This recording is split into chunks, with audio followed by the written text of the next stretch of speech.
Hello, welcome back. Video 12 now in this series of the Fiat 131 things. So today is Wednesday. Today we are going to start looking at the engine. Just a quick note on yesterday's video, video 11. Go back and have a look at the comments regarding Amazon. Very interesting. A comment in there regarding warranty. Very interesting. You have been warned. So basically, today we're going to start looking at the engine, and we're going to start with the valve train. If you remember, I was halted a little while ago because I had to go and buy the tool and get some shims and everything. I've actually done the work. I've done the work last night.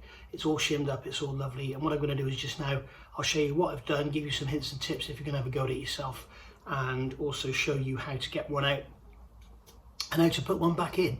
I'm not going to go through the mathematics of setting. It's quite obvious, you know, if you've got a 20 thou gap, and you want a 17 thou gap, the shim needs to be 3 thou thicker. It's that simple. And when you see it on the engine, you'll see how simple it is to adjust. The only trouble is it's all in metric, and I don't have metric feelers, so I work in thous. So, but don't worry about that, we can get over that. Right, so let's get to the engine and have a look and take one apart. Okay, so basically what we've got here is a camshaft, which is, oops, bagged it cork spanner, which is basically, as I turn the wheel, you can see it's moving and opening and closing the valves.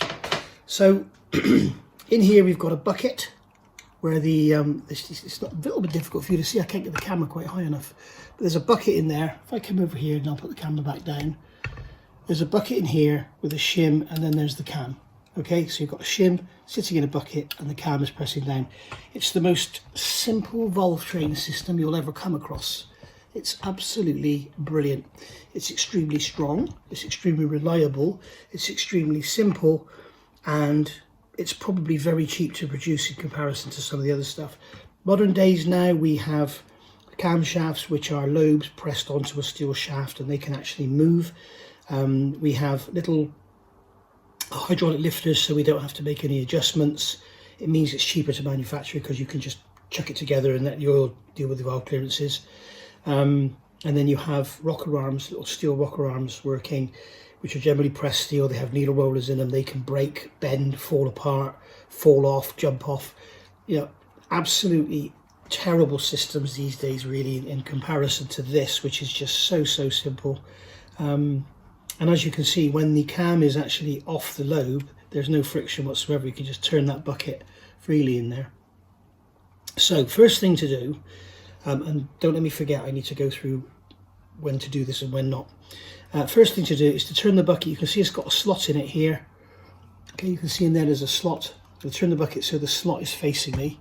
Okay, and then what I need to do is, using my spanner, because these nuts, these bolts on the end of the cam are so tight, I can go either way, it won't undo the bolt. But what I'm going to do now is come down and compress that valve all the way down. Okay? Then I'm going to take the tool. Here is the tool. This is the tool that I bought from Eurosport, and to be honest, I'm not absolutely over the moon with it. I've only done one lot of valves, and it's already starting to show signs of wear and burring up and everything. So it needs to be hardened. I'll have to harden it and quench it. And also, when I got it, it was too close together. It wouldn't allow me to take the shims out. So that is basically going to slop in behind there. Now, if I get any problems with sticking shims or whatever, then I'll stop the camera and edit it so it looks like it's gone normally. But basically, that's just going to sit in behind there. And then what I'm going to do is just slowly back off the cam. Okay, you can see this tool is still free to move. And what I've got to do is get it centered so that it's holding. I will show you in a minute, don't worry. I've got to get it centered so that it's holding the edge of the bucket down, but it's not touching the shim. It should do this itself, but unfortunately the grooves they've cut in the bottom are too wide, and it allows the tool to come across and grab the shim. Now if I come up now to there, okay, we will now see that the valve is held down and the cam is off. I can basically lift this shim out of here, just lever that up out of there, and then grab a magnet and pull the shim out. And there we go. I'm glad that one went well. So there is the shim, and you can see this one is a brand new one, and it's got on the back 4.15. So that's a 4.15 shim. You can see it's well oiled. Okay, so to replace it, what I would do now, say this was a 4.15 shim and I had a gap of 0.5, and on here I want a gap of 0.45 millimeters, I would then go with a 4.2 shim. Okay, so because I want 0.45, I've got 0.5, the difference is 0.05 millimeters, so I need a 0.05 millimeter thicker shim, so I put a 4.2 in there. Okay, and that would give me the correct clearance. So to put it back together, all I'm going to do is take my shim and my magnet and drop it in like that. Okay, now it's sitting down at the front and not at the back, so I'm just going to make it go down at the back because it doesn't want to. This is what I thought would happen. It's starting to play up now. So we'll just pull the shim out. There we go, it's gone in at the back. Okay, so that shim has now gone in. So what I can do now is come along with the spanner, turn the cam slowly, okay, and then just compress the valve so I can take the tool out and then just bring that back up. And then using my feeler gauges, I can check the clearance in there. It's as simple as that. It's absolutely foolproof and solid. Okay. Now then, obviously when you're doing this, if you've got a big valve head or anything, you need to be careful not to drive the valves into each other because they're coming in on an angle like this and the heads are coming in and they will overlap. Okay. I'll bring the camera up a bit, make it a bit easier for me to talk to you. The other thing to remember is if you're doing this on a built engine and the cam belt and everything in all is intact, you'll have to turn the crank to do this. You won't be able to turn the cam independently, you'll have to turn the crank. Oh, sorry about that, next door touched something, so she had to go and have a bark at them. Oh, right, where was I? Yeah, so basically if the engine's completely built up, you need to do all this by turning the crank, and you should always go forwards, never turn back on the crank with a cam belt because you're putting the tension the wrong way. So yeah, it'll take you a bit longer because you always have to go forwards. So that's one thing. If the engine is fully together but there's no cam belt, to do this safely, what you need to do is turn your crank pulley so that you're on top dead center, so the top dead center mark lines up. It doesn't need to be anything specific, just roughly, and then go 90 degrees to put all your pistons halfway down the bore. The easiest way to check that is don't use a screwdriver, use a piece of wood, a brush handle or something, and just check that all your pistons are about the same depth. As long as they're that far down the bore, you're okay. It's just so the valves don't hit the pistons, that's all, because you're bending them. So there you go. Now this one of course has no pistons in at all, so I'm not worried about it. It also doesn't have big valves, so I'm not worried about valve interference. It's when you've got big valves with high lifts, they can interfere. So basically this is all done now. So this is ready now. The head can come off. It's only held on with 2 bolts and it's got a cardboard head gasket. So the head can come off now and we can get on with actually building the block. So wish me luck. Okay, so here we can see we've got the crank, the bearings, thrust bearings, we've got the bearing caps, and then over here we've got our trusty Doritos jar with what's this, 1540 mineral oil. I've written 1540, that was the one with the 8090. I've cleaned it out. And then we've got our trusty grease, and we're going to use the grease to stick on the thrust washers. Now these are sided. You've got to make sure when you fit them, make sure you put the grooves towards the crank, and sometimes these actually come attached to the bearings like so, so that's okay. And then the bearings here are all numbered. You can see we've got number 1 written on them, and what I've done is written on them with a pen before I took them out. Never, when you strip an engine, never just take the bearings out and sling them unless you know they're gone, because they could well go back again. You know, if they're not worn, you may as well put them back in because they're probably better quality than what you're going to buy today anyway. So we're going to just get those back in, get those glued in with some grease, and then we get the crank in. Everything's been cleaned off with carb cleaner, blown through with an airline, all done. All right, let's get to the engine. Okay, so here's the engine, and as you can see, everything is spotless. Everything has to be spotlessly clean. It's blown through with an airline. It's clean with carb cleaner. It's just blown through again, and then blown through again, and blown through again. You can't be too fussy about cleanliness here. If the slightest bit of grit in here goes round the crank once, you know, if you're lucky, it'll just score it and stay there. If not, it goes everywhere. So you just need to be so careful. So first thing I'm going to do is put the shells back in. So they're going to go in dry. And as you can see on here, the shell has a tang on it here. Now some modern engines don't even have this now. They just use the clamping force to keep them in place. What this tang does, it helps locate the bearing longitudinally, but it will kind of help prevent it spinning. You also know straight away which way it came out. But as I say, a lot of engines don't bother with the tangs now, so you have no positional way of getting them, you know, right front to back. So just be very careful with that. As you can see, everything's been cleaned, but I'm still using man's best cleaning surface, which is your hand. Your hands are awesome at cleaning things because they're full of little grooves, which are your fingerprints, and they're like little wipers. So go give it a good clean, give it a good wipe round. There we go, the police are out again. Every time I put the camera on, the police come out. There's been a lot going on around here lately. It's crazy. Okay, so there we go, that's gone in there. Notice nothing's rushed, don't rush anything. Now, I would normally be using plastic gauge to check these bearings, check the clearances, purely because I don't have the equipment to measure accurately enough the bores and you have to measure the crank and the bores to work out your clearance. But I don't have the equipment to do that, so I used to borrow it when I was working in engineering, but I don't have that luxury anymore. So I just use plastic gauge, which is rough and ready, but it's good enough. Especially the clearances. The clearances in this engine are pretty big. I can't remember what they are. Did I write them down?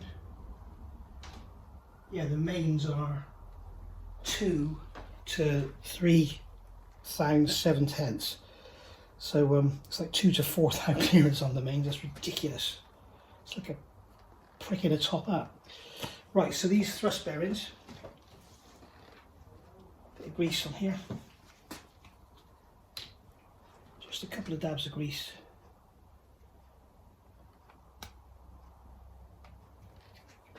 That should be enough just to stick them in place.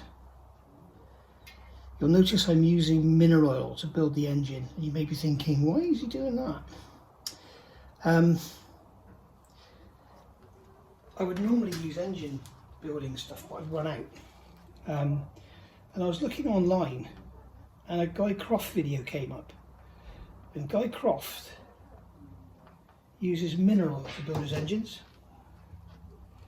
So if mineral oil is good enough for Guy Croft, it's good enough for me.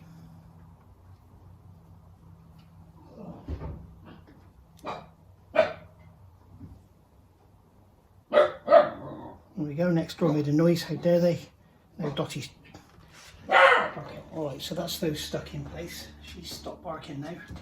So I'm going to take some of my nice spotlessly clean engine oil. I'm going to put it on the bearings, but not over the edges, only on the bottom edges. On the bottom face, sorry, I don't want to go over the top edge.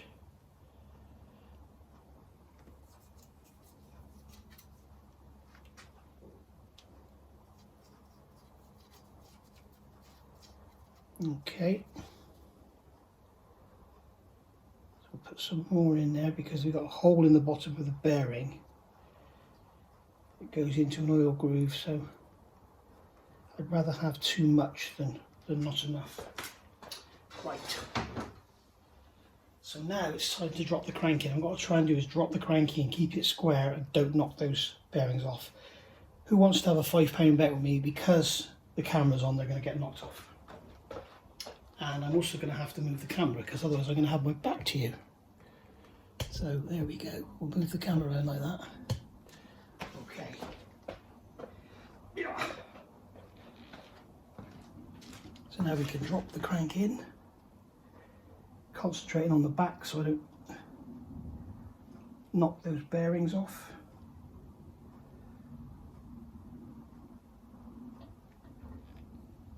I fingers are getting trapped between the... Ow, ow, ow, ow, ow. There we go, it's got in now. So that's the crank sat down. Don't turn it, okay? Don't turn it. You notice I've got the oil ways facing up here, so I can put oil in there. I'm not going to turn the crank, because otherwise you wipe the oil onto the edge of the bearings. Why am I putting it on the big end? Duh.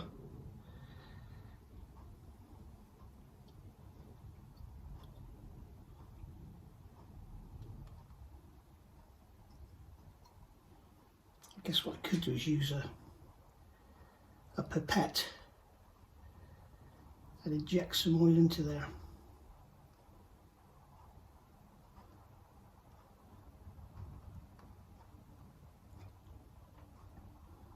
Put a little bit on those thrust faces.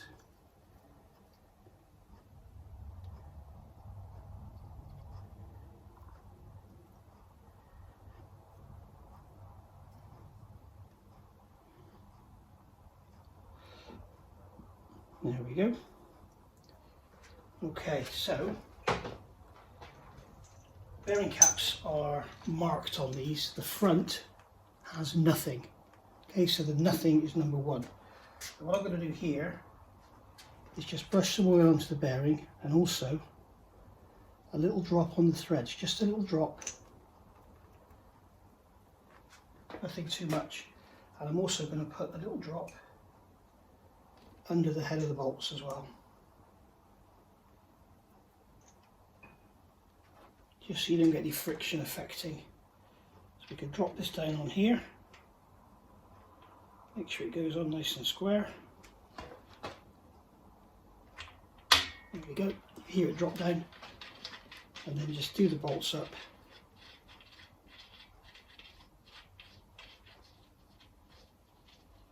Finger tight. Okay, so that's that one, and we'll do the same for the other four. Okay, so they're all down now. Now the next thing I do might shock you a bit. I'm going to take a soft mallet,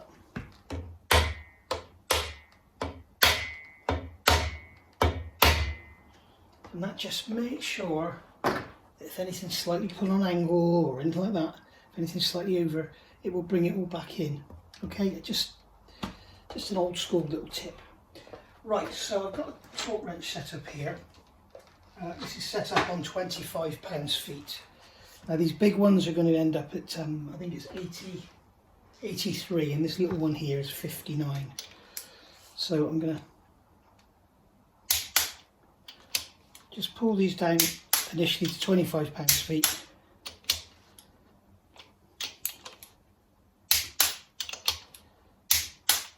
Just sort of walking up to it, you know, rather than just go straight in. You'll see why in a minute. Already done that one.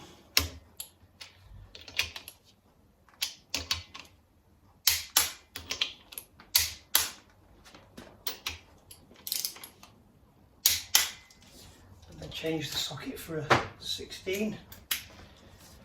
And we can do this front one. Okay, and then once again,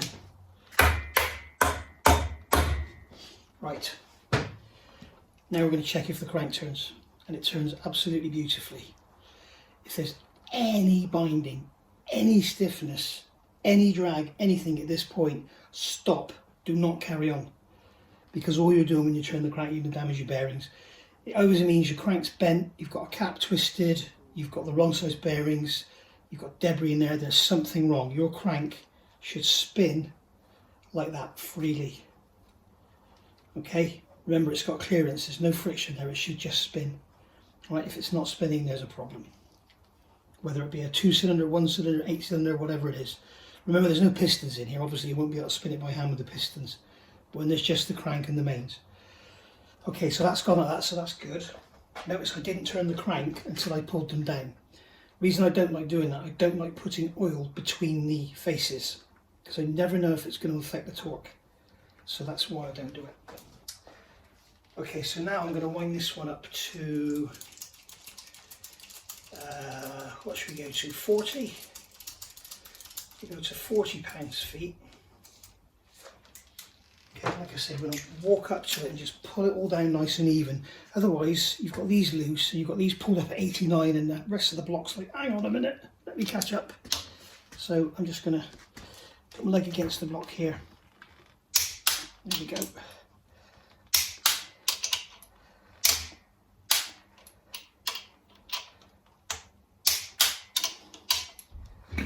So what happened on that one?